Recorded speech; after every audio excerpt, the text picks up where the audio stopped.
And Sri Lanka had a very humane approach. I remember USAID stopped giving the food to the LTT cadres on Christmas Day in 2009. And I was in Vaunia in that rehabilitation center to celebrate Christmas with those cadres.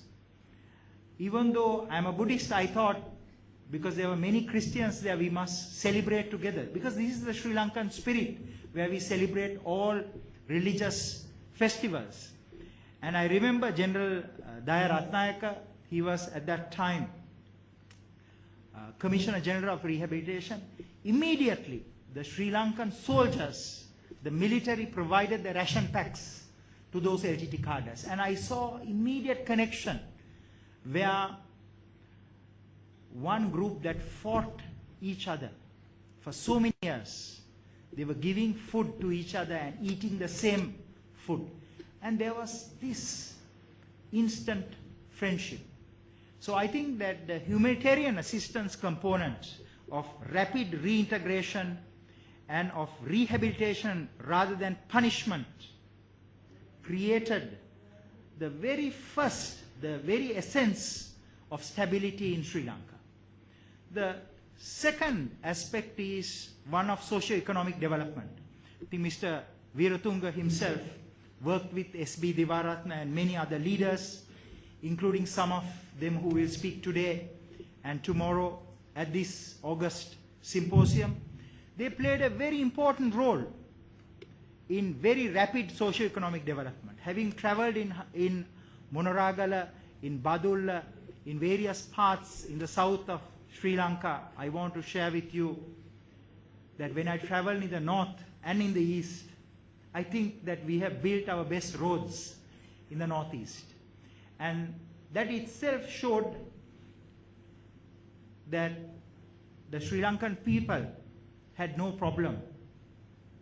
They recognized that we must develop those conflict-affected areas. And today, because of excellent transportation and communication systems, very little extremism is able to survive. If at all, ladies and gentlemen, extremism emerges in the Northeast, it is because some of the political parties and political leaders in the North will try to politicize, radicalize and mobilize a segment of the Sri Lankan people by virulent ethno-nationalism. But I believe that for future stability and security to be maintained, there needs to be greater interaction in the Northeast. As much as we have a very significant percentage of the Sri Lankan Tamil community in the South, we need to ensure that the long-term stability of this country depends that there are no specific ethno-linguistic regions in Sri Lanka, either in the South, either in the center, either in the East, either in the North. We must live as humans, as Sri Lankans.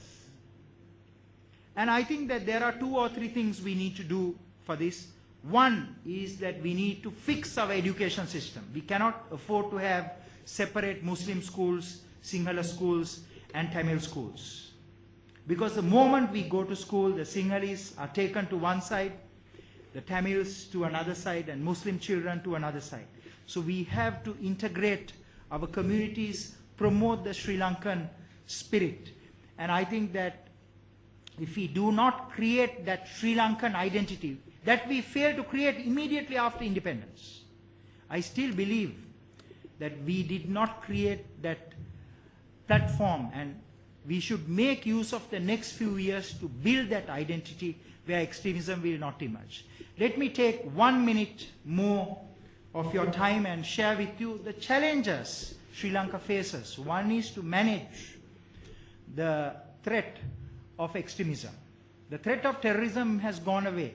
Terrorism will never take root in this country. We can always suffer from 1 or 2 attacks. But sustained terrorism will never come to Sri Lanka because we have built the security and intelligence and the law enforcement and the military agencies to such a level and such a level of alertness and vigilance, it will be impossible for terrorism to take root, at least as long as the current generation of leaders remain in significant positions. But the challenge is largely coming from overseas. That is because the narrative we have needs to be changed. And I believe that we need to invest more time in strategic communications. We need to send the right signal, the right message out of Sri Lanka. I'll just cite two instances. One is the most recent Asia Foundation study. They said something very interesting. They said that the police in Sri Lanka, the northeastern people, the Tamil people, have a greater relationship, a friendship with the police than even the Sinhalese. The second is OCHA, one of the UN agencies in Sri Lanka. They issued a very significant study in that they said that 76% of the Sri Lankan Tamils want the Sri Lankan army, the security forces, to remain in the northeast because of the pivotal role that they are playing in the economic development and the maintenance of stability and security. So I believe that perhaps the greatest weakness of Sri Lanka at this point is to get our strategic communications side. And I would very much urge General Milinda Piris to consider as his next new capability to create at KDU a strategic communications capability. He has the spirit of Sir John in him. When I watched the performance today or the last symposium, those beautiful cadets doing the rumba, samba, tango and the cha-cha-cha. And he's maintaining that spirit and ensuring the continuity of the Sir John tradition, who had a zest for life. And I hope that you will also consider this request. I thank you very much.